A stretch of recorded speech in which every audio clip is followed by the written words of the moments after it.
Hello friends, अस्सलाम वालेकुम। कुमार ड्रामे के पिछले एपिसोड हमारे चैनल पर जाकर देखें। एपिसोड नंबर 43 में फाइज की माँ नासिर पर गन निकाल के खड़ी हो जाती है। नासिर घबरा जाता है तो फाइज की माँ कहती है कि घबराओ नहीं, अभी तुम्हारे मरने के दिन नहीं आए, लेकिन हाँ उस वक्त जरूर आ जाएंगे जब तुम धमकी भरे कॉल्स नहीं करोगे। वहाँ से हुस्ना सुन रही होती है सारी बातें। नासिर कहता है कि क्या करोगी, मुझे मार दोगी? ये जो तुमने मुझे जख्म दिया है ये तुम्हारा ही दिया हुआ है और ये अब ट्यूमर बन गया है। तो फाइज की माँ कहती है कि ये मेरी नहीं, तुम्हारी बदज़बानी, बदइखलाकी और तुम्हारी ब्लैकमेलिंग का तोहफा है। पहले तुम हरीम को ब्लैकमेल करते रहे, अब तुम्हें पता चला, तुमने समझा कि वहाँ कोई उम्मीद नहीं है, तो मैं तुम्हारा अगला शिकार हूँ। और कहती है कि एक बात याद रखना, मैं शिकार करने वाले में से हूँ, होने वाले में से नहीं।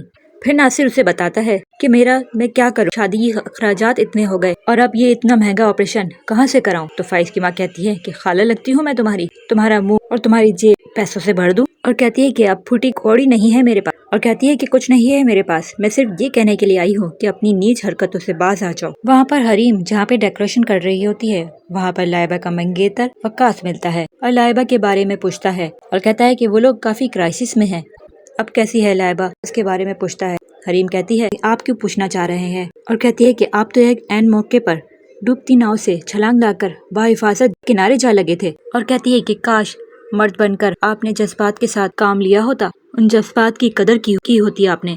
फिर वकास उसे समझाता है कि मैं जो कुछ भी हुआ मेरी मर्जी से नहीं हुआ, मैं इतनी नाजुक सिचुएशन में लाइबा को कभी छोड़कर नहीं जाता। और कहता है कि वो बस मम्मा की वजह से। फिर वकास हरीम से रिक्वेस्ट करता है कि मुझे लाइबा से मिला दें प्लीज। फिर वहाँ लाइबा अपनी माँ से पूछती है कि वो ब्रेसलेट कहाँ है, आपके हाथ में नजर नहीं आ रहा। तो उसकी माँ कहती है अपनी गलती का अजाला करके आई हूँ।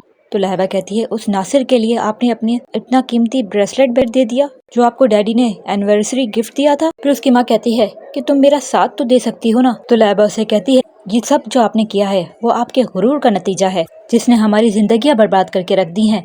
और कहती है कि दूसरों की बेटियों के साथ आपने क्या किया, हरीम भाभी की आंचल में जो आग आपने सुलगाई थी उससे मेरा मुस्तकबिल जलकर राख हो गया है। तो उसकी माँ को बहुत गुस्सा आता है और वो हाथ उठाती है। कहकशा बेगम कहती हैं कि मैं जितनी उस आग को बुझाने की कोशिश करती हूँ उस आग को भड़काती हो। लाइबा कहती है कि मैं आपके जख्मों पर नमक नहीं छिड़क रही, मैं तो आपके सोए हुए ज़मीर को जगाने की कोशिश कर रही हूँ।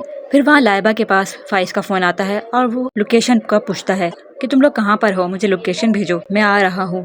फाइज जब उस लोकेशन पे पहुँचता है तो वो देखता है कि ये तो हरीम का घर है। वहाँ पर ही मुदस्सिर हरीम को घर छोड़ने आता है। हरीम उससे कहती है, उसकी बीवी का पुरसा देने आई हुई होती है उसके पास। हरीम कहती है कि मैं आपकी माँ की ज़हनी कैफियत समझ सकती हूँ, वो इस वक्त सदमे में है, वो जब अपनी दिल की बात कहती हैं तो मुझे बुरा नहीं लगता, दिल की बात कह देने से इंसान बहुत बेहतर महसूस करता है।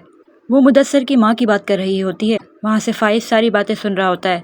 फिर फाइज कहता है कि हाँ हरीम बीबी, ये तो आपकी पुरानी आदत है, लोगों से दिल की बातें करना, उसके बाद लोगों की जिंदगी अजीरन करके खुद हल्का फुल्का रहना। फिर वहाँ लाइबा अंदर ले आती है। फिर फाइज अंदर आकर अपने माँ बाप से पूछता है कि इस पूरी दुनिया में कोई और कोशा, कोई और कोना नहीं मिला था। और कहता है कि मुझे यकीन नहीं हो रहा, यहीं आके रहना था आपको, इस घर में। और कहता है कि इसके घर में यही वो आखिरी चेहरा है जिसको मिलने की ख्वाहिश थी, वही आखिरी शख्स जिसको मिलने की आरजू रखता था मैं। हरीम के खिलाफ बातें सुनाता है। हरीम कहती है कि कोई हैरत नहीं हो रही मुझे, फूल और कांटे अपनी हस्ती से मजबूर ढूंढने वालों को खुशबू का तोहफा देना भी एक हुनर है।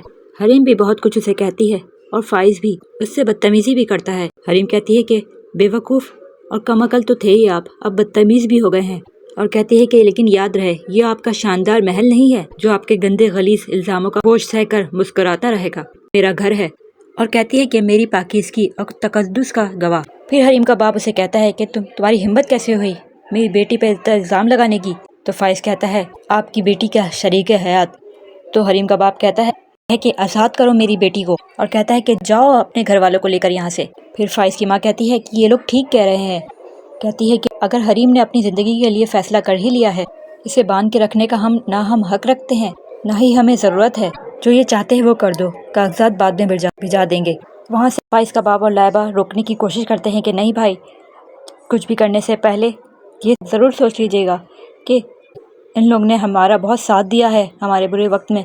हरीम का बाप कहता है कि बाज़ दफ़ा अजनबी किसी अजनबी के काम आ ही जाता है। और कहता है कि कहकशा बेगम, आपने जो वादा किया है कागजात भेजने का तो वो ज़रूर भेज दीजिएगा, हम इंतज़ार करेंगे। और कहता है कि खुदा के वास्ते मेरी बेटी को اپنی زنجیروں سے آزاد کر دیجیے۔ پھر حریم فائز کو روتے ہوئے فائز کو دیکھتی ہے اور فائز بھی اسے۔ حریم پھر وہاں سے چلے جاتی ہے اور ڈرامہ یہیں اینڈ ہو جاتا ہے۔ نیکسٹ ایپیسوڈ کے لیے ہمارے ساتھ بنے رہیے۔ ویڈیو کو لائک اور چینل کو سبسکرائب کر کے ساتھ میں لگے بیل کے بٹن کو بھی ضرور پریس کر لیں تاکہ نیو آنے والی ویڈیو کو نوٹیفیکیشن ملتا رہے۔ کامنٹ میں اپنی رائے کا اظہار ضرور کریں۔ اللہ حافظ۔